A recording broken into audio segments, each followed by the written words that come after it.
Namaskara, good evening, and welcome to BIC Streams.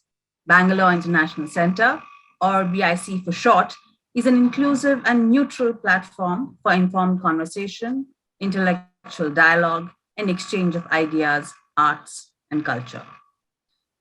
Today's session is India and the Bangladesh Liberation War, the evolution of India's grand strategy.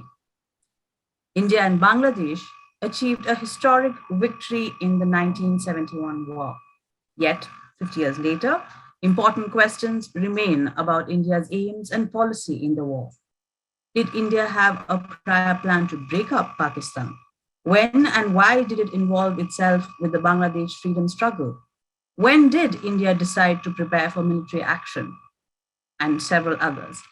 Drawing on a previously unexplored Indian records, eminent diplomat and historian, Ambassador Chandrashekhar Dasgupta, dispels many myths as he sheds fascinating new light on these and other questions throughout his new book, India and the Bangladesh Liberation War.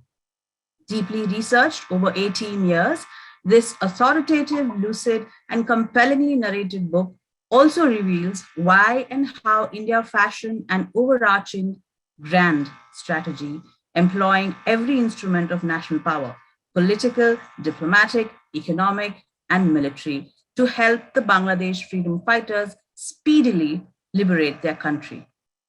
Ambassador Dasgupta today discusses the more intriguing parts of this particular chapter in the history of the subcontinent with Ambassador Nirupama Menon Rao. The full bios of both the speakers will appear in the chat box, which is at the bottom of the Zoom screen. And after the conversation, towards the end of the session, you're welcome to post questions to both our speakers in the Q&A box, which is also at the bottom of the Zoom screen. And with that, I hand it over to the ambassadors. Thank you, if I may. Thank you, Lekha. Let me add my words of warm welcome to a respected and very distinguished senior colleague, Ambassador Chandrashekhar Dasgupta, and congratulate him for this most noteworthy and incisive account of the liberation of Bangladesh and how India's grand strategy, as Lekha just referred to it, and as he terms it, won the peace. The historian Srinath Raghavan, in his review of India and the Bangladesh Liberation War, which is the book we are discussing today, says most aptly that Ambassador Dasgupta is not only a distinguished diplomat, but also an accomplished diplomatic historian. His earlier book on the Kashmir conflict of 1947-48 remains a definitive work many years after it was published. This latest book, too, I'm sure, will be equally definitive and referenced by scholars and the lay audience alike, commanding the field, as Srinath has said, for many decades to come because it is both thorough and insightful. Ambassador Dasgupta, you served in Bangladesh as a young diplomat very soon after the War of Liberation and the establishment of the young republic.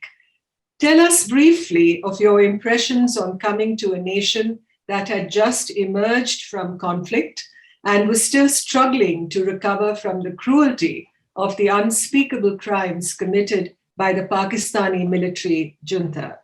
And to this, let me add another question. Was this a book that you had wanted to write even at that early juncture? And is it true that it took 18 years in writing? The floor is yours, Ambassador. Well, in the first place, thank you very much for your kind words of introduction, very generous words, and they mean a great deal to me, coming as they do from you. Regarding your questions, I think this Bangladesh posting was, I arrived shortly after independence. It was the most exciting sort of posting I had in my career in the Foreign Service. most exciting and the busiest posting that I've had. We literally worked from early morning till late at night, and then rested for a few hours and came back. We worked 7 days a week. We were told not to take our families along with us. And to be present at the creation, as it were, of the new nation state was a great experience. Regarding your other question, whether I had intended to write the book at that time, the frank answer is no. Actually, what I had wanted to work at that time was, was one day to look into the Bangladesh independence struggle, a history of Bangladesh, rather than India's involvement in the liberation struggle at a later date. But it was later in my career that I came to be interested in the in the way in which war and diplomacy, defense and defense policies are interconnected, and the way in which the international environment and the power of the nation itself, influences this. And that's what caused me to write my first book, which you mentioned, War and Diplomacy in Kashmir. And well, this is another step in that direction. So that's how the book came to be written. And when it says, you say 18 years, it's true in a chronological sense, but then I was doing other things as well in these 18 years. It's not that I was spending all my time on the book. I was involved in the climate change negotiations for about a decade, and I had some involvement in UN human rights activities. I was a member of the UN Committee on Economic, Social and Cultural Rights for 12 years. So it was not a full-time, but a part-time occupation, but something that kept me entertained all these 18 years. That's nice to know. The book itself is an account, Ambassador, of the 8 to 9 months from the spring of 1971 till the victory achieved by the Indian and Bangladesh forces in the December of that year. Now, the war itself, as we all know, was a brief war. And as you have said, this is not a book about the military operations of the Indian Army, but it is the lead up to the events of December that your narrative focuses on. You mentioned early in your book that your extensive study of the archives revealed that as early as April to May 1971, India had formulated a comprehensive outline plan or grand strategy encompassing military, diplomatic, and domestic initiatives with the aim of bringing the independence or liberation war to a successful conclusion before the year end. Now, grand strategy, as one analyst observed not long ago, is a Humpty Dumpty word, recalling what Lewis Carroll wrote in Through the Looking Glass when he has Humpty Dumpty saying that when he uses a word, it means just that, just what I choose it to mean, neither more nor less. How do you define grand strategy? And secondly, was India's grand strategy in 1971 something that evolved in response to other actors, in this case, Pakistan or the United States or even China, implementing their own countervailing strategies?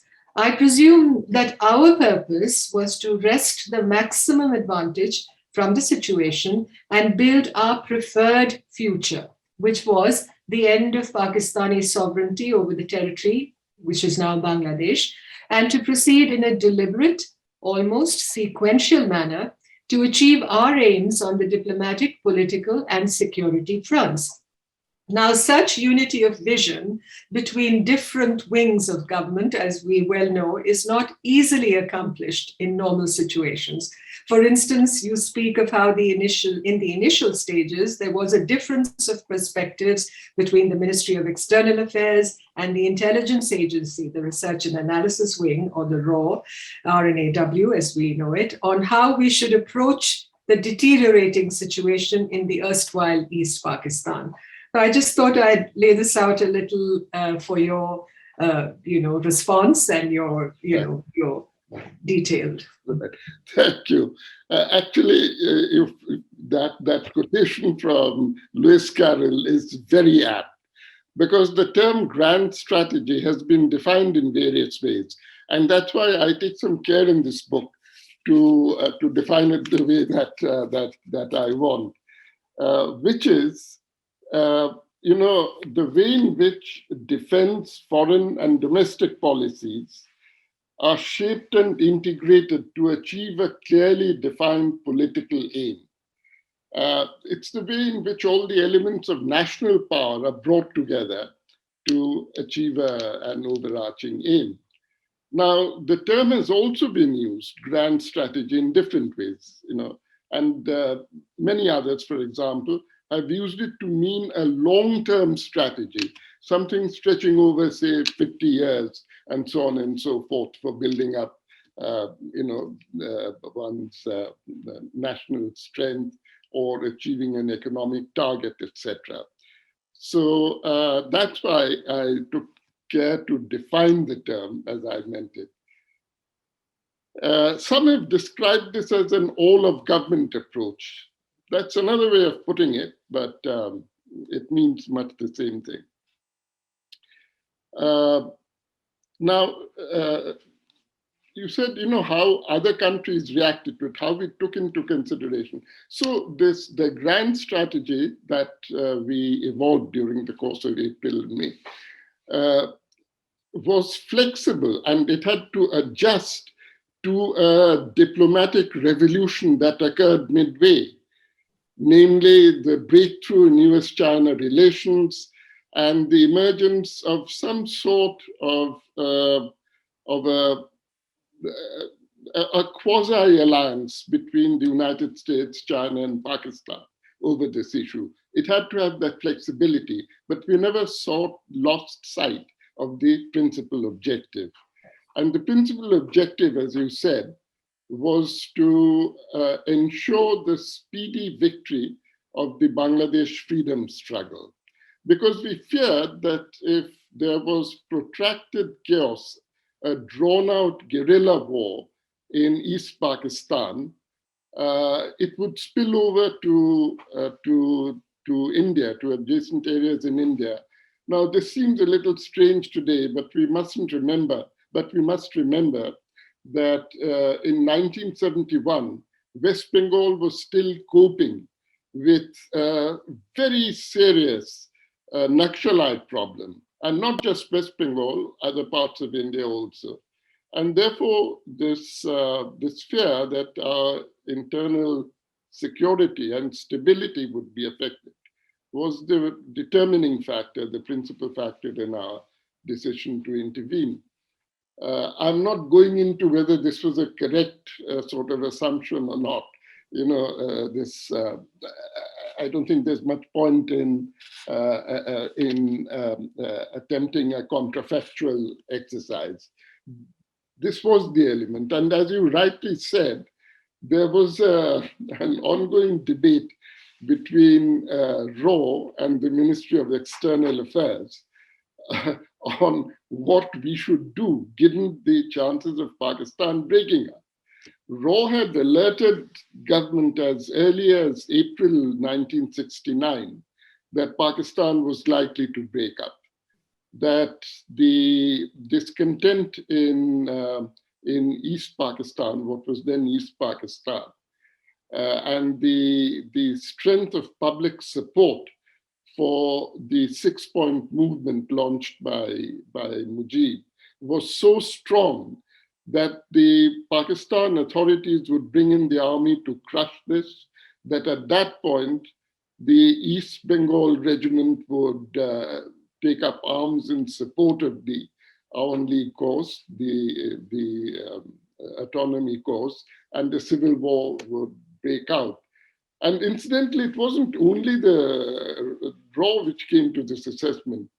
The CIA also formed a similar assessment, less pointed, less precise, but they also came to this conclusion. Absolutely. And then we had this problem, what do we want to do? the foreign ministry, the external affairs ministry felt that what they were hoping for is a transition to democracy in Pakistan. You had this election of December 1970, which gave the Awami League an overwhelming majority in the Pakistan National Assembly. And we were hoping that the Awami League would form a government at the center in Pakistan. And that offered the only hope of a breakthrough in Indo-Pakistan relations as a whole. And there was sympathy for this also in the Prime Minister's office.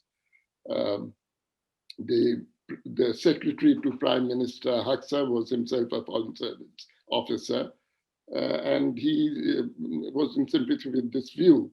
So we were hoping for a transition to democracy rather than a breakup of Pakistan. That's right. And these hopes, we had to sort of give up on the 25th March, 1971, when the military regime in Pakistan launched a vicious crackdown. Yes, absolutely. Absolutely. But when you mention, the differences in opinion between the various wings of government, one has to also, it's remarkable that Mrs. Gandhi had this kind of A team around her. People like Mr. Haksar, Mr. D.P. Dhar, Mr. T.N. Kaul, Mr. Ashok Ray, who was the Joint Secretary on the desk. And so that was certainly an asset when it came to the formulation of the strategy that we adopted. The other comment, that I sort of wanted to make was that one forgets that the victories in this country, we often forget that the victories of 1971 were not just military ones, but also diplomatic. Absolutely. Yeah. Absolutely. And one interesting aspect also is how in that era of global politics, the principles of non-interference in internal affairs and the territorial integrity of states were so deeply embedded in international law and practice. Now, the principle of humanitarian intervention, as you point out, gained widespread acceptance only after the end of the Cold War, when the US enjoyed unparalleled supremacy. And you say that, and I quote, in order to appreciate the magnitude of the political challenge we faced in 1971, we must recall that since the end of World War II, no secessionist movement had succeeded in breaking up a sovereign state, unquote. So it's interesting how India was able to move, in that, given all these formidable obstacles in the terrain that she faced at that time, and also to move from appealing to the international community against the violation of human rights and democratic principles in East Pakistan to questions of peace and security and the need to prevent Pakistan from exporting its domestic problems to India. So, we were able to put forward a definition of aggression and self-defense to include indirect aggression resulting from the flow of millions of Bangladeshi refugees into India because of Pakistani atrocities against them. So this, I thought, was something that, any student of international affairs today would find quite remarkable. Yes, I think it was very interesting, and hats off to those in the Ministry of External Affairs who developed this new concept. Yes. That, this had ceased to be purely an internal affair of a problem of Pakistan's, because Pakistan had, quote unquote, exported this problem to India, was posing a threat to India's own security. And we used this in the debate in the UN Security Council when the war broke out. Absolutely. Absolutely. And the other point of interest was how the whole diplomatic campaign we launched evolved, how world opinion was mobilized, because we know that the attitude of governments like the United States were not sympathetic. We didn't get a good hearing from the US government, but we had mega stars in the Western world like George Harrison, John Lennon, Bob Dylan, Joan Baez, appealing for support for Bangladesh. And so this was what Srinath Raghavan again calls this transnational humanism Right. that somehow came to the surface and was a kind of force multiplier for us, in a sense, when it came to world opinion. Tremendous. Mobilized. And this wasn't simply official initiatives. This concept for Bangladesh was an initiative taken by a private Indian citizen, Ravi Shankar, Yes, to yes. begin with. And there were many other Indians who contributed, who were not in government. Even people like Jayaprakash Narayan, who was an opponent of the government, but he played a major part in educating international opinion on the Bangladesh issue. Yeah, absolutely. I remember I was in college myself at that time, and how taken one was with what was happening in Bangladesh, and politically, diplomatically. I mean, I was just a bystander, but I remember those days very, very clearly. Before I turn to issues like the Indo-Soviet relationship, I thought we should discuss the India-US equation, or lack thereof, during the period under discussion. Now, President Nixon, Richard Nixon, we know, harbored deep grudges against Indira Gandhi, often using unprintable language against her, as we all know. And Nixon didn't want to squeeze the Pakistani Supremo Yahya Khan because of the opening to China, as you mentioned, and Pakistan's role as the bridge to Beijing. Now, the opening to China was, as you mentioned, Kissinger's geopolitical revolution. And you speak at one stage of Kissinger's parsimoniousness with the truth in recounting the flow of developments on Bangladesh in his memoir, The White House Years. As it turned out, there were deep-seated flaws in the geopolitical outlook of the United States when it came to judging India on the liberation of Bangladesh. And it can be safely said now that America was on the wrong side of history as far as these developments were concerned. And I'm sure our audience will be interested in listening to your recapitulation and your views on this issue. I think, US public opinion was very different from the views of the White House, I mean, the positions taken by the White House. Yes. And even in the State Department, at working levels, not perhaps at the senior most levels, there was a great deal of sympathy for the Bangladesh cause, which is why we saw a steady leak of secret documents to the US press at that time. And when I say that he was economical with the truth, for example, he was, he made a big issue of this point that India had major territorial ambitions in the West, in West Pakistan, and that was not true. We told them several times that we have no territorial intentions regarding West Pakistan. Kashmir was, of course, a different question because we don't regard it as part of West Pakistan. But then he never raised this question with the Pakistanis. After all, I mean, it was well known that Pakistan's strategy, military strategy, was to strike in Jammu and Kashmir. That is where their response would come. Yet this question whether they had any ambitions in Kashmir were never raised. And that is why we didn't provide a direct answer to the Americans. But we did, in fact, tell the Americans privately what our intentions were regarding Kashmir.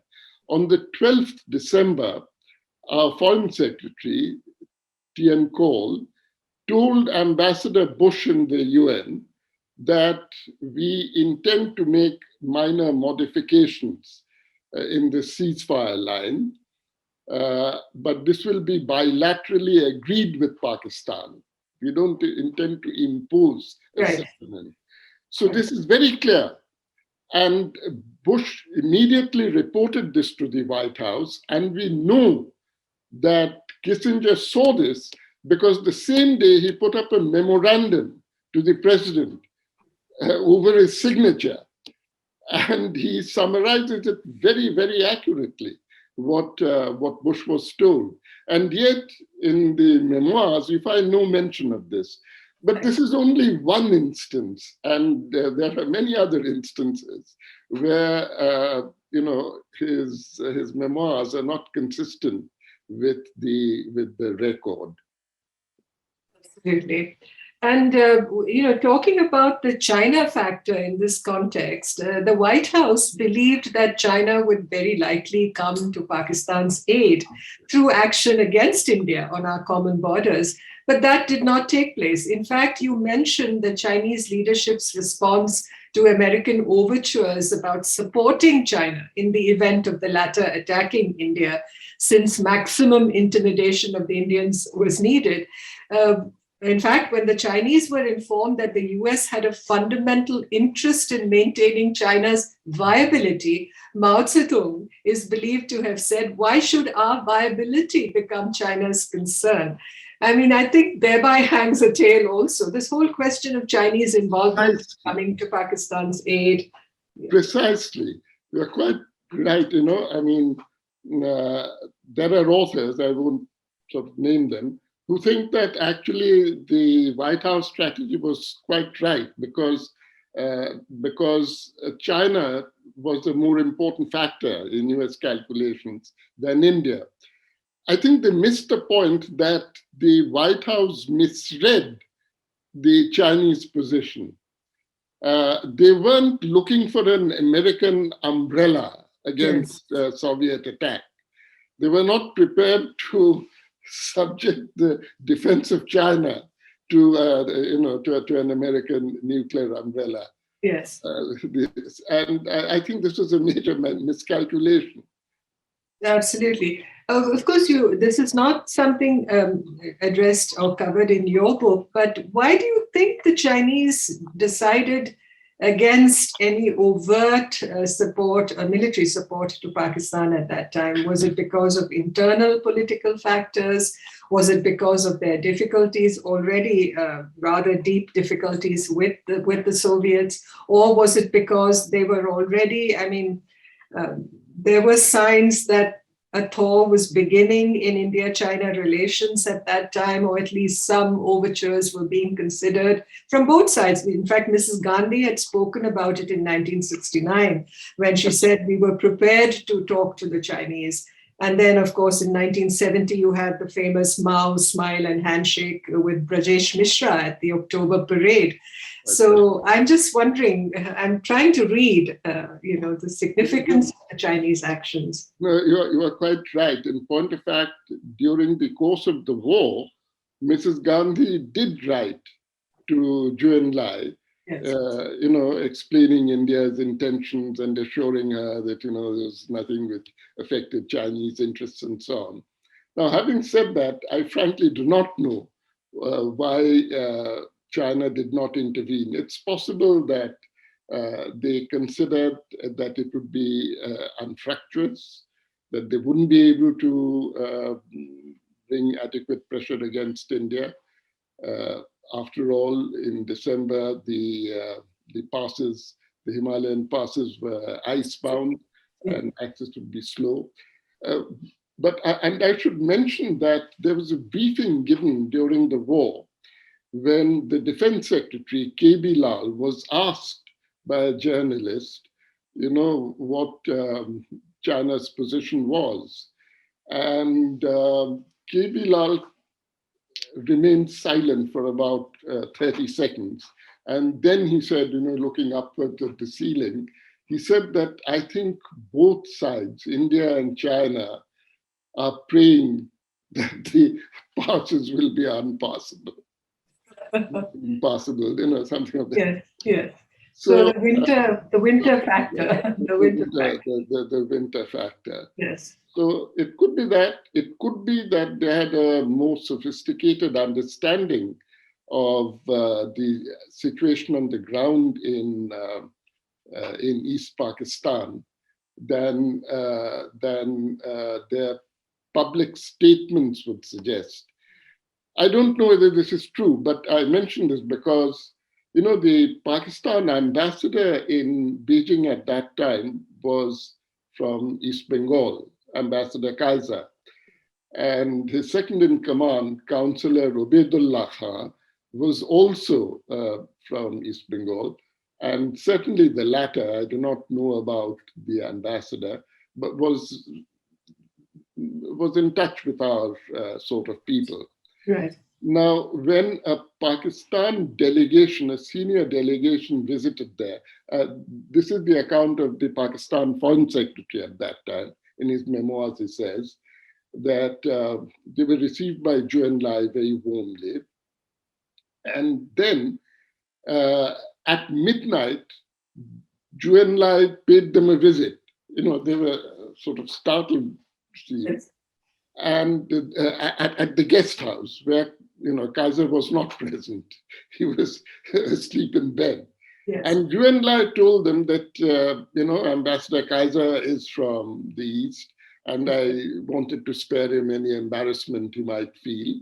And then he proceeded to, have a discussion with them before the formal discussions the next day when Kaiser was present. So this suggests that, you had some inkling of what was going on. I don't know. I'm only guessing. As I said, I don't know the Chinese position.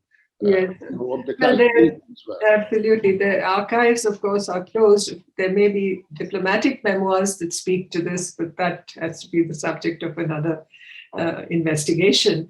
I thought I'd come now, Ambassador, to the signing of the Indo-Soviet Peace and Friendship Treaty, which was a watershed development in a watershed year for India. Yeah. Now, you write of how Mrs. Gandhi took her time to move forward in concluding this treaty, grappling with the prospect of how it would impact our non-aligned posture, for instance, or also perhaps because she didn't wish to entirely jettison or at least adversely impact ties with the West. I mean, speaks volumes for Mrs. Gandhi, I think. But both the Soviets and the Indians drew closer together as Pakistan spurned Soviet urging to resolve problems with the Awami League and Sheikh Mujibur Rahman peacefully, and as the Americans made it known to India that they would essentially sit back and watch the show if the Chinese were to attack India in the event of hostilities with Pakistan. So could you speak about the whole impact of Soviet support for India during this crucial period, especially now when India-Russia relations are in quite a different place, I'm afraid, both bilaterally and in the United Nations. I refer to the Soviet support at that time. And also, what was the impact of the signing of the treaty on India's efforts to assist Bangladesh and its freedom fighters in their struggle for self-determination and independence? Thank you. Well, what the Indo-Soviet Treaty provided was first deterrence against, a move to deter Chinese intervention in a South Asian conflict.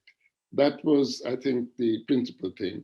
It also gave us an assurance that military supplies of military equipment would arrive in a timely way. Of course, we had an ongoing military supply relationship with the Soviet Union, but these demands were vastly increased, and not only increased, they were brought forward in time. Deliveries which were meant to be effected in 72 or even 73 were brought forward, and heavy equipment was often airlifted so that it arrived in time. So assured military supplies, uninterrupted military supplies. We also discussed with them as soon as the treaty was signed, in fact, the day after the treaty was signed, the question of oil supplies during a crisis. What if there was, the Middle Eastern suppliers, I mean, those who were friendly with Pakistan, decided to stop oil supplies to India. And we suggested that since the Soviet Union had an ongoing relationship with Iraq, which included purchases of Iraqi oil, these purchases could be diverted to India. It didn't actually happen, but precautionary steps. What we didn't get from the Soviets immediately was an assurance of support in the event of a direct Indian military intervention on the Bangladesh side. The Soviets were prepared to turn a blind eye, as it were, to the assistance that we were given to the Bangladesh freedom fighters. But they didn't want to see direct Indian military involvement in that. And this was the object of Mrs. Gandhi's visit to Moscow in late September. We knew that the Soviets had this sort of more or less inflexible stand on interference in the internal affairs of another country. We explained our position to them that the Pakistanis are exporting the refugee problem. They listened to it, but it didn't actually move them. Somebody, I think it was DP Dhar, who first got this sort of notion that we have to present this as a war of national liberation, a cause which is justified in Soviet eyes. And therefore, he flew down to Kolkata, met the Mujibnagar authorities. He knew that Tajuddin had wanted to form some sort of a united front with the pro-communist, with the pro-Soviet Communist Party, the pro-Soviet NAP, and he encouraged them. And therefore, these elements were taken into the government, and some sort of a united front was formed. He then presented this to the Russians as a case of, as a national liberation war. And Mrs. Gandhi tried to sell this. The Soviet leadership was half convinced, because at the end of the discussions, Brezhnev agreed that there were some elements of a national liberation war in this. And Podgorny also nodded assent. Interestingly, Kosygin remained silent. I think he was the last to be convinced. And at the end of this visit, there was a joint communique which spoke of East Bengal for the first time, but only in the English version. The Russian version still had East Pakistan. So the Soviets had been shifted their position, but not fully. And it was only at the end of November, after Yahya Khan had brushed aside a suggestion from the Soviet president that they hold discussions with the Army League, that the Soviets assured us of full support at the United Nations. And which really the veto made such a difference. All important. Exactly. Absolutely. And it's very, that whole turn of events, so dramatic, even when you read it today, it's really quite gripping. I thought we'd also turn to the issue of Pakistan in a more centric fashion, and the Simla Agreement, which happened after Bangladesh had been liberated, a few months later. Now, there's a tendency in India, as we all know, to dwell on what is perceived as our quote-unquote failure to secure a lasting settlement on Kashmir at Simla, since we were the victors of the 1971 war, and our return of 90,000 Pakistani prisoners of war to Pakistan, many feel, was done without a quid pro quo. But your book offers a very clear-eyed and incisive account of this chapter in the saga of 1971 and after. Why, for instance, did Indira Gandhi not move ahead to secure a Kashmir settlement? Why did India have no option but to return the POWs? How was the ceasefire line adjusted, as you were saying, or transformed into a mutually agreed line of control between India and Pakistan? How did we achieve the precedence of bilateralism over multilateralism in the settlement of the Kashmir dispute? What really did India want to secure at Simla? What was India's grand strategy at Simla, may I ask? So the principal object of India, aim, India's grand strategy, of course, was the speedy liberation of Bangladesh. Months before Mrs. Gandhi met Bhutto at Simla, this aim had been achieved. On the 16th December, Bangladesh became independent, was liberated. Before Simla, the majority of nations had recognized Bangladesh, and Bangladesh was an established fact. What Simla addressed really was a secondary aim that was evolved during the course of the December War. And that was to change to substitute the UN mandated 1949 ceasefire line, which came into effect after UN Security Council resolution, to get rid of that and to shift to a bilaterally agreed line of control, which reflected the ground realities of 1971, of December 1971. And we conveyed this, as I had mentioned earlier, to the Americans.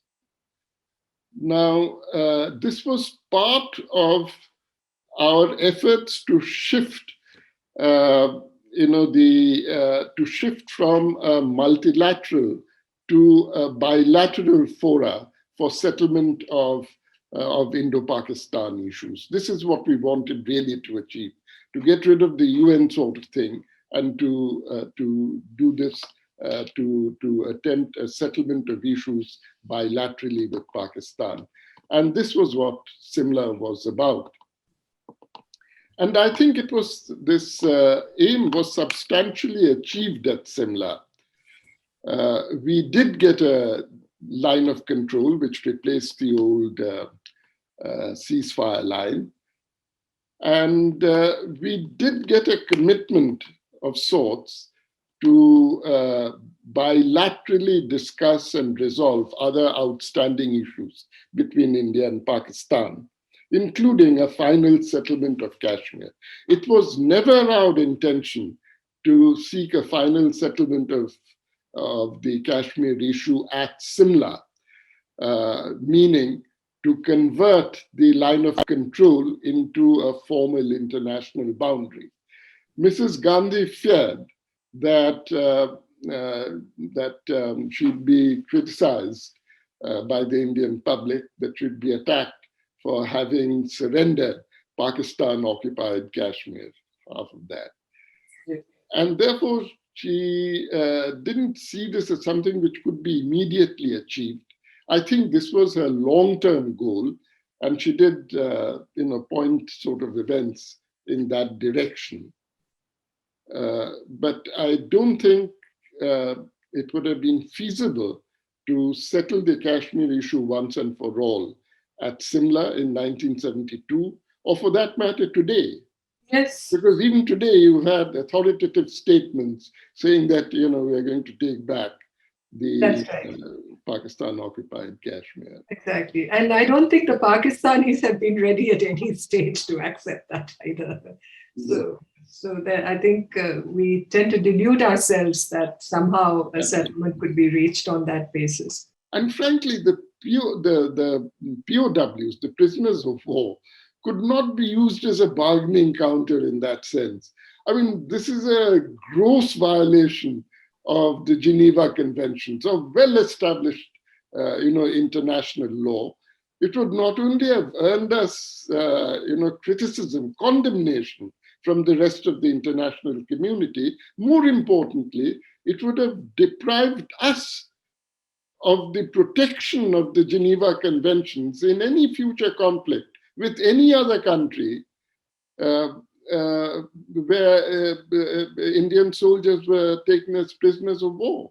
Exactly. It would be an absurd thing to do, particularly given the fact that Manikshaw repeatedly stated that we would respect the Geneva Conventions, we would respect international law after the Pakistan surrender in East Bengal. Absolutely. I mean, India came out of this, I think, with quite a halo around her head. Even today, when you think of all the steps that we took, I mean, we were able to enable Bangladesh's freedom. And even with Pakistan, I think in victory, we were quite gracious, I think. We managed to reach some degree of mutual agreement, at least as far as the dividing line that exists to this day in Jammu and Kashmir is concerned between Pakistan and India. So, a truly historic moment for Indian foreign policy and Indian statesmanship, and I think truly something that we need to study very closely till this day. I think so. And if I may add something about Indian statesmanship, it was a great act of statesmanship on the part of Prime Minister Mrs. Gandhi that she did not present this as a personal victory or as a victory of her party. Right. On 17th December, speaking in Parliament, she thanked the opposition for their understanding and cooperation throughout the war. It was a national success. And she never made this into a party or individual sort of thing. And this, I think, was an act of great statesmanship. Absolutely. Mrs. Gandhi never lived to write her own memoirs. I wonder what she would have had to say about, those moments and that period. Because she was, in fact, praised by Mr. Atal Bihari Vajpayee, that time in the opposition, as Mahishasura Mardini, as he called her, I remember. And she truly, nationally, I think, was elevated in many ways to that position. I think now we have, perhaps we should invite the audience to pose some questions. We have one from Mr. Jayaramu, who says, please throw some light on the role of P.N. Haksar, D.P. Dhar, and T.N. Cole in the drawing up of the liberation strategy. Well, I think each of these three played a crucial role in shaping policy. And we should add to this Mr. Kao, R.N. Kao, who was the Indian intelligence at that time. They were the principal advisors. Above all, P.N. Haksar had tremendous influence over the course of events, and he was a principal advisor. This Mrs. Gandhi did not blindly follow their advice in all cases. For example, she was the last to hold out on signing and concluding a treaty with the Soviet Union because she was concerned about our non-aligned image. Even after each of these people, Haksar, T.N. Cole, D.P. Dhar, of course, had been persuaded about the need to sign the treaty, she held out till the last moment when she saw that a new sort of axis was developing, as it were, between the United States, China, and Pakistan. It was at that point that she gave the go-ahead. So it isn't a case where she blindly followed the advice of given to her by people like Haksar, but the details of policy were shaped by Haksar above everybody else there, and they played a crucial role. Absolutely. And Mr. Jairam Ramesh's book on P.N. Haksar. Yes, that one, that's a very important book. I think it's a very important book because parallel lives, he calls it. That's right. This book. And it shows, how important the relationship was in 1971. Yes. But how it started deteriorating shortly thereafter. And it shows P.N. Haksar, I think, as a person of great moral integrity, because even at the cost of power and influence, he stuck to his beliefs and to his principles. Absolutely. Lessons to be learned, I think, for all bureaucrats from Yes. that example. And in that context, talking about this integration and this success with the kind of advice that Indira Gandhi received, there was one portion in your book which talked about coordination between the three services of the Army, Navy, and Air Force, and how we achieved that despite not having an integrated defense structure at that time. And I think this is a valid question even to this day. Credit, you say, is due to the concerned military and civilian officers, but we should not lose sight of the fact that it was possible to put these informal or improvised arrangements in place only because several months were available for preparation for this war. Moreover, the improvisations could not completely close the gaps in coordination caused by institutional deficiencies. Coordination between the chiefs of staff and leading civil servants was mostly effected through informal meetings. The political dimension of policy was often unclear to some others who should have been more fully in the picture. Even the cerebral air chief Lal recalled later that he had doubts in his mind about the objectives of the war. The spectacular military success achieved in 1971 must not obscure the great deficiencies in India's institutional structures, many of which persist to this day. Yes, I think that's. I think it's. Yeah, it's valid. Some progress, but not adequate progress. Absolutely. I think, Lal was not clear. The air chief was not clear about our strategic objectives. Yes. And also, just to expand on that a little bit, a man like Jacob, who held a critically important position during the war, as chief of staff in the Eastern headquarters, I don't think, grasped the fact, the rationale for the operational plans that were drawn up by Army headquarters at the end of July.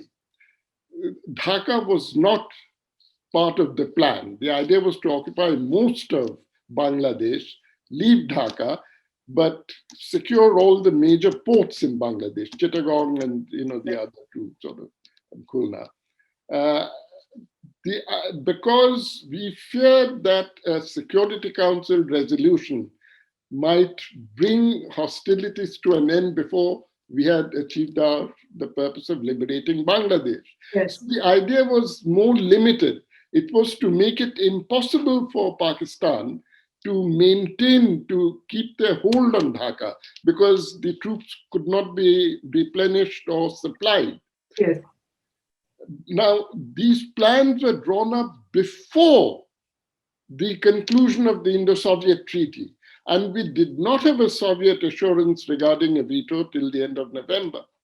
It's only in one of the appendices, Appendix 1 of Jacob's book on the war, that there's a sentence, in a letter that he writes to Manikshaw, which says it was only on the eve of the war that Army headquarters developed a plan for quote unquote total victory, which means including Dhaka.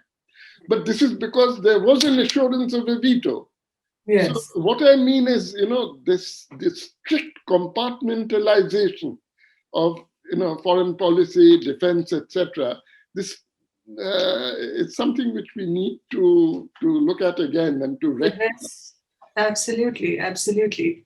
In fact, there's a question you mentioned General Manikshaw, now Field Marshal Manikshaw. What impact did he have on the whole? This story you mentioned. I mean, I think this was raised in a previous interview you had. that Mrs. Gandhi, of course, listened to Manikshaw at an early stage, and he was counseling perhaps some, patience and some due deliberation before we advanced on the military front. But somehow for us to now, with the benefit of hindsight, to say that it was he essentially who kind of masterminded this whole process would be wrong. No, it's wrong because already, Haksa had made it very clear. There's this briefing note that he prepared for Mrs. Gandhi when she met members of the opposition to explain to them that immediate action by us would be condemned by the international community as interference in Pakistan's internal problems, and the Bangladesh cause would lose all international support and sympathy. It would be counterproductive to move in. Yes. So, of course, Manikshaw did give his views and they were accepted by government.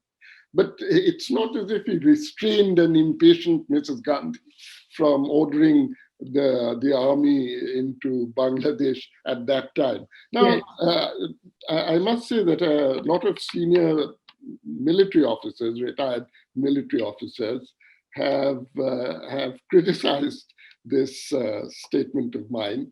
They feel that it's an attack on an iconic military figure. And Manikshaw deservedly is an iconic military figure. He provided inspirational leadership to the army.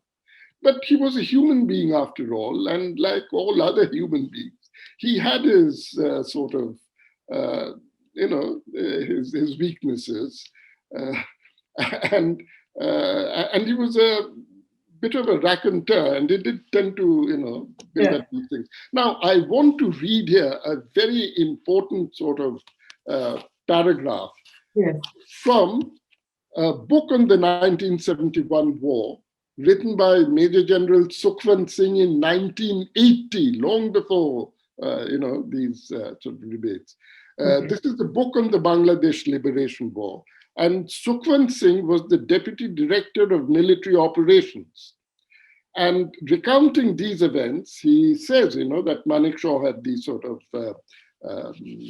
had this view that operations could take place only after the monsoons, on very sound grounds. But then he goes on to say, and I'm quoting from General Sukhwant Singh's book, political compulsions clinched the issue of timing. If the creation of an independent Bangladesh was achieved by Indian military action, how was its domestic and external viability to be assured without its recognition by the international forum, the United Nations? If India intervened without clearly justifying the action in foreign eyes, the charge that it was engineering the breakup of Pakistan would be established and Bangladesh would be refused recognition by the majority of nations.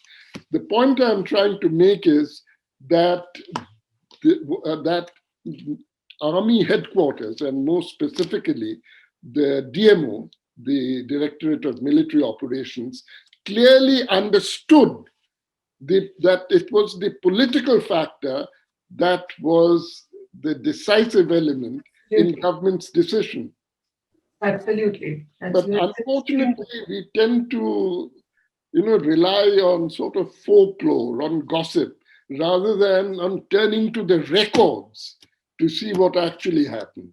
Absolutely. I completely agree. And this observation by Major General Sukhwant Singh is extremely valid, and I think people should take that on board. I'm just looking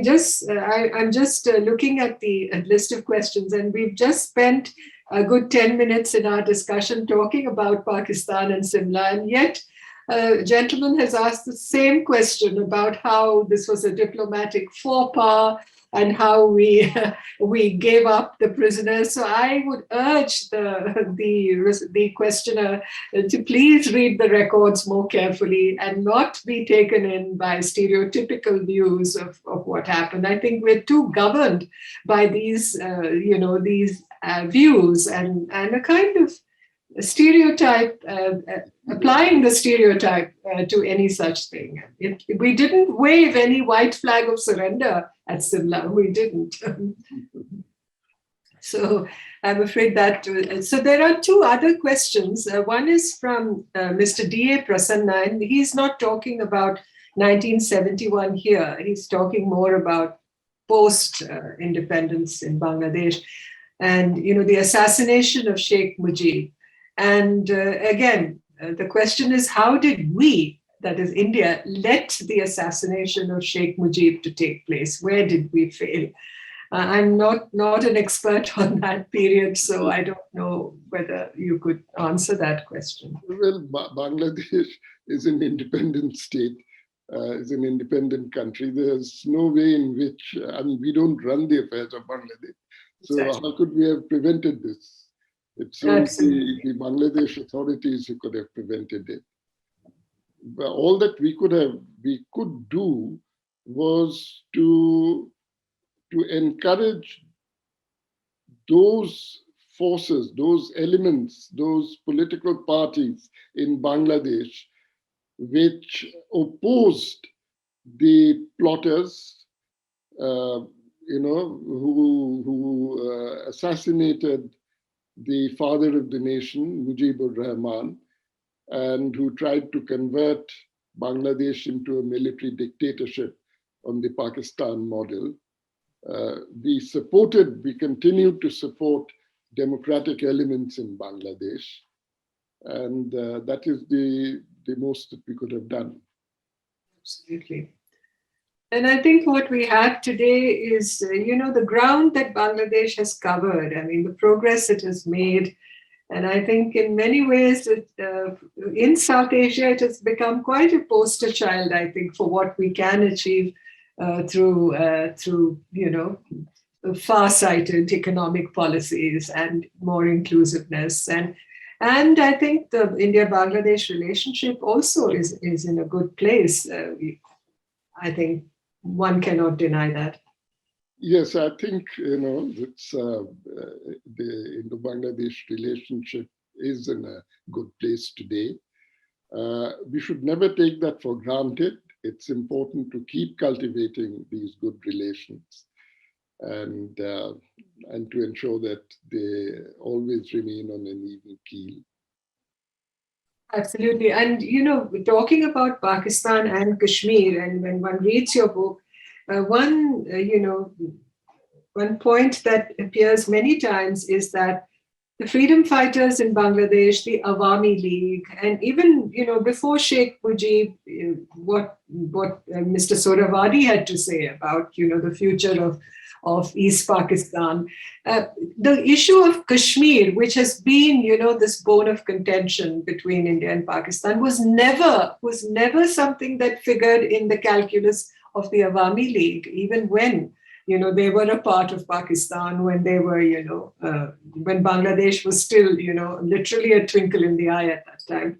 So it just, I think there also, it's very interesting to see how, both these, East and West Pakistan at that time, the fruits of partition, and Bangladesh, in a sense now, further, it is descended from that genealogy in many ways, what happened with partition. But Kashmir has never been an issue. We say a lot of Muslim countries, Islamic countries have a certain viewpoint about Kashmir, and Pakistan tries to play that, that drum whenever it can. But where the Awami League was concerned, this was never an issue. No. Because it was a secular party. It's been, devoted to the cause of secularism since the Muslim Awami League changed its name to Awami League. That's right. Because originally, it all sort of came out from the Muslim League, and then it became the Muslim Awami League, and then in the early 50s, they dropped the name Muslim from this, because it was meant to be a secular party open to people of all faith. That's right. That is, and I also wanted the picture on the cover of your book, this, which is also on the poster for today's event. Were you present at this signing of the friendship treaty between India and Bangladesh? No, I was not present. I was there at that time, but it was a very restricted sort of event. Yes. Our High Commissioner and Deputy High Commissioner were there. I see that Mr. Dixit is here in the picture. Dixit, and between Mrs. Gandhi and Mujib, yes, a figure with his head down, and that is Subimal Dutt, yes, High Commissioner there. The seniormost member, civil servant in the country at that time.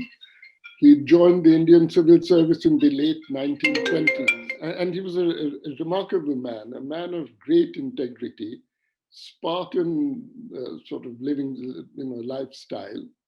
Would wake up at 4 every morning, have a cold water bath, get into his sort of dhoti, prayers and so on, and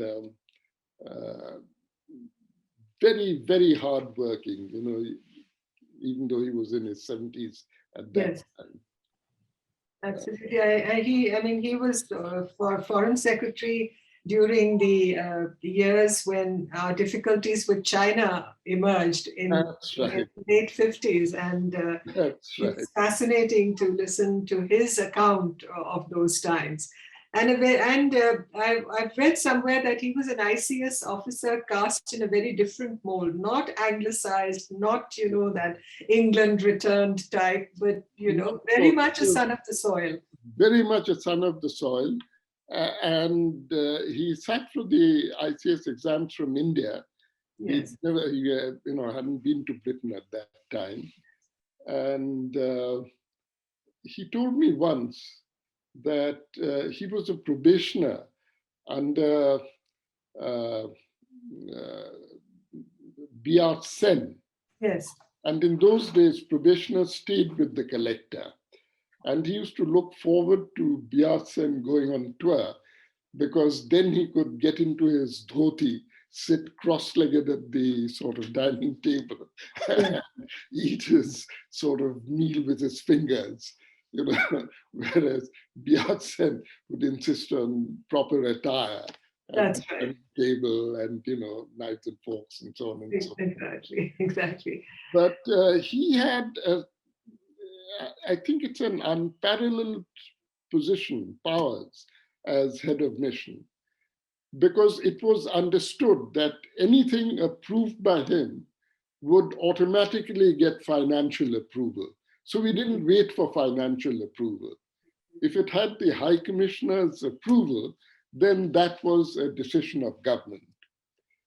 And I mentioned this sort of instance in my book where, shortly after liberation, there was, fear about a major cholera outbreak in parts of Bangladesh. And this would spread into India because these were the sort of territories on the border. And the Bangladesh authorities did not have I do not know how many hundreds of thousands of, shots were required, vaccination, to prevent this epidemic from breaking out. And the High Commissioner decided that the vaccine should be delivered, the entire requisite quality, in Dhaka within 48 hours. And I was instructed to ensure that this was done. I was the first secretary. I rang up the undersecretary concerned in Delhi, Ranjit Gupta, and said that these are the High Commissioner's instructions. And lo and behold, the supplies arrived within 36 hours. 2 Indian Air Force transport planes arrived at the airport bearing these the vaccines, which they had picked up from some place near Pune. Now, normally this would have taken weeks or even months, financial approval, and then discussions between external affairs and the health ministry, and then between the health ministry and the Air Force, and who to pay for what, and so on and so forth. But all this was done within 36 hours. Such were the powers which he had. We needed Mani Dixit and I. He decided, should be sent to the Chittagong Hill Tracts to examine the political situation there. We had a helicopter at our disposal in no time, and we flew over to these areas. So it was, incredible. But he was a man of total integrity. And as I said, a Spartan sort of lifestyle. He's the only officer I've known in service who actually cut down his foreign allowance. I mean, the inspectors came there. They decided on these allowances, and because of his status there, they decided to share their recommendations with him. And he said, all right, allow the others, but the High Commissioner does not need this much money. And he should be entitled to whatever it was, a measly amount, 30 pounds per month or something like that, as foreign allowance to allow for drinks, etc., to be brought in. And before he left Dhaka, he asked Mani Dixit to sign a piece of paper for the customs duty, because he had imported a luxury item, which was a transistor radio, the one thing which he had imported and acquired during his stay as High Commissioner in Dhaka. And he produced the receipts, etc. And he wanted this certification for customs that Sri Subimal Dutt, ICS retired High Commissioner for India in Bangladesh, had purchased this through the foreign exchange allotted to him, etc., and so on, signed Jane Dixit, Deputy High Commissioner. I see. I see. I see. Had, and right about the, please go ahead. Sorry, I didn't want to. I said he had, at Liberation, there was a fund for refugees in India through voluntary contributions. I've forgotten, it was something like 10 lakhs, a great deal of money in those days, nothing today, of course. And the government didn't know what to do with this after liberation because the refugees had all gone back. And they decided to place these funds at Mr. Dutt's sort of command. He could dispose of it as he thought fit. And he asked the first Secretary Economic to keep these accounts, So, and there was accounting for every sort of anna that was spent from these funds. I see. And he was not required to report to government. This was only for the, for the High Commissioner's own satisfaction that the office kept these records. All these, I think, are worthy of record for the future. There is a question saying, what was the role of individual, and the question says embassies, and I'm sure the questioner means consulates, in Kolkata, and also the embassies in Delhi, the foreign embassies, have on the diplomatic front during the period of our history here. What role did they play? Let's say the US Embassy in Delhi or the Western embassies or... Oh, I see, right. Our embassies abroad or foreign embassies? No, the foreign embassies in India.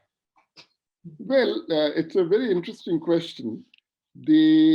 I think the Soviet ambassador played a very active role, and he was in touch with the highest authorities in the country throughout the war. He was also a very important member in the Communist Party hierarchy in the Soviet Union, so he had access to top circles there. The US ambassador was,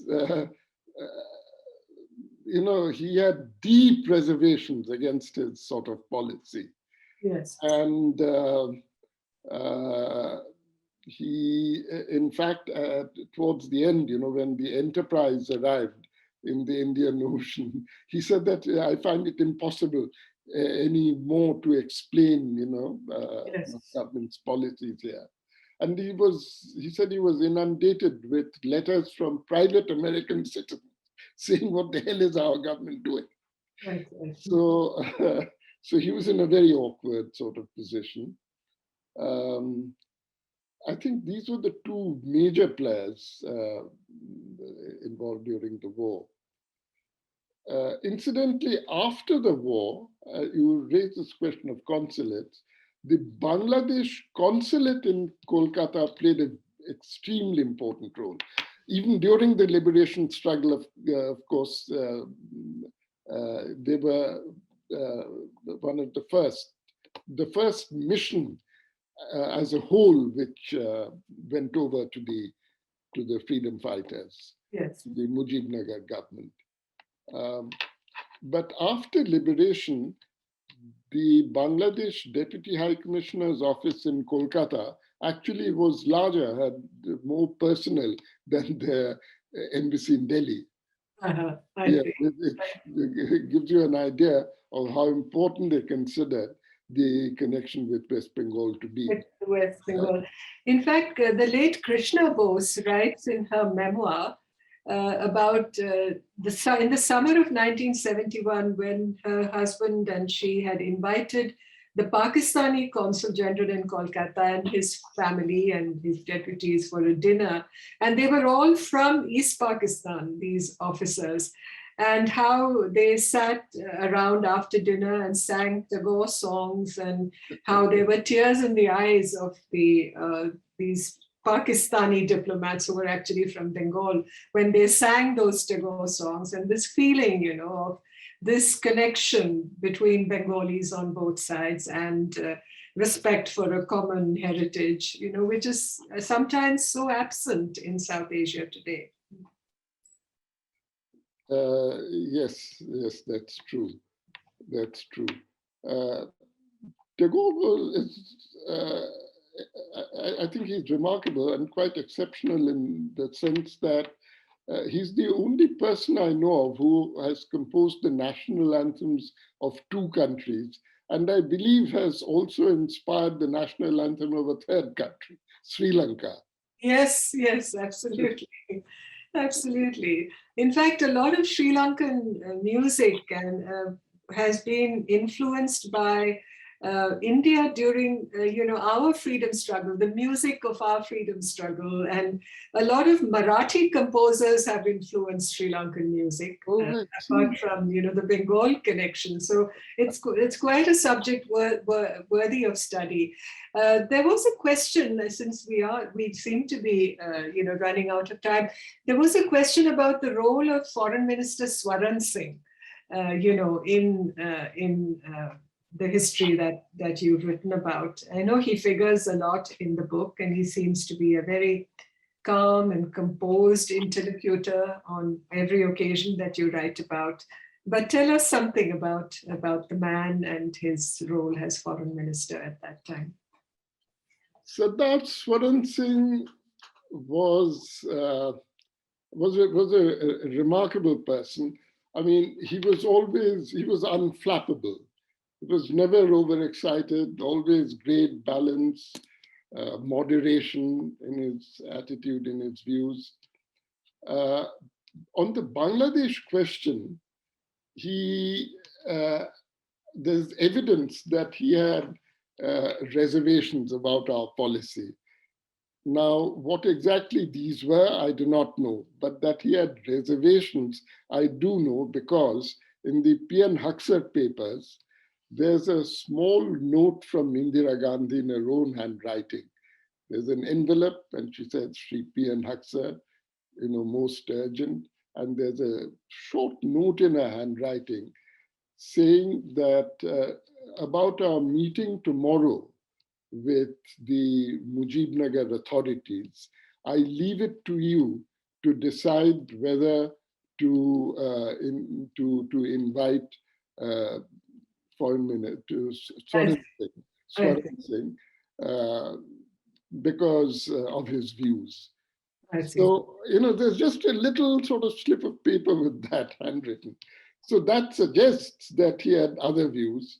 but we do not know what they are because he was a loyal member of the cabinet and Yeah. he followed government policy regardless of whatever reservations he might have had. Yes, yes. And he's not the only one like that, I think. We've had many such examples in the establishment. I had one final question before we close, Ambassador Dasgupta. As far as the archives you consulted were concerned, do you feel you had all the access that you needed? And because there are many, I'm sure there will be many future scholars, academics, even practitioners like us who will want to write about historic events like this. And consulting the archives always becomes so vital and so crucially important. Now, the Nehru Memorial Museum and Library and all the private papers that are now lodged there have been immeasurably useful to those of us who seek to write on such topics. But can we open the universe a little more, do you think, on these issues? I think it's extremely important. It's extremely important that we do so. I have to say that there has been progress in this direction, considerable progress. So far as the Ministry of External Affairs is concerned, we've sent down a lot of files to the National Archives, but still much more needs to be done. The thing is that other ministries have to follow suit. And in my opinion, this applies also to the Prime Minister's Secretariat or the Prime Minister's office. These contain some of the most important papers, where policy making concerned. I'm not saying, we should follow the 30-year rule. Once, a paper is more than 30 years old, it's only the very exceptional document which needs to be, kept away from the public. And we should really sort of do this. And this applies to the Defense Ministry as well, and the Home Ministry. Absolutely. Absolutely. I think one question just popped up, but it's more to do with the killings by the Pakistanis in Bangladesh. But I think anybody who reads your book will get a fuller picture. All that is in the public domain also now, so perhaps we don't need to go over that subject. But I believe that you have answered all the questions that came up, and I wanted to thank you for a most enlightening discussion and for answering all the issues that were raised so patiently. Once again, I congratulate you on this book. It's a wonderful read. I certainly enjoyed reading every part of it, and I would most sincerely and wholeheartedly recommend it to all our audience members today. Please go out and get a copy of the book. And I'm sure it will answer many of the questions that you felt were unanswered all these years, and perhaps also dispel a number of stereotypes that exist in many of our minds when it comes to recounting and recalling the events of a very formative period, not only in Bangladesh's history, but I believe in our history too. So thank you so much, Ambassador Dasgupta. Thank you so much. Thank you. And over to you, Lekha. To us millennials, I would think this conversation as an extension of the book as well is as much a starting point to understanding our history and our place in the unendingly complex story of the subcontinent, but also how diplomats, defense personnel, bureaucrats, people in leadership roles played their part. It's almost quaint to listen to these stories of icons who worked with this unfailing sense of duty. I have to say, we are fortunate that those of you, Ambassador Dasgupta, like you, who were there, have turned historians and storytellers for our generation and beyond. As one of our audience members, Mr. Srinivas Murthy, remarked, the session was like a fireside chat between best of friends to which we were allowed to be a part of. Thank you, Ambassador Dasgupta, for the book and for this absolutely fascinating conversation. Thank you, Ambassador Menon Rao, for being as insightful, thoughtful, and valuable an interlocutor as always. All I have to say is, please go get the book and possibly we'll have more conversation and more revelations as we go along. But for now, good night and see you all next time. Thank you. Thank you so much. Thank you.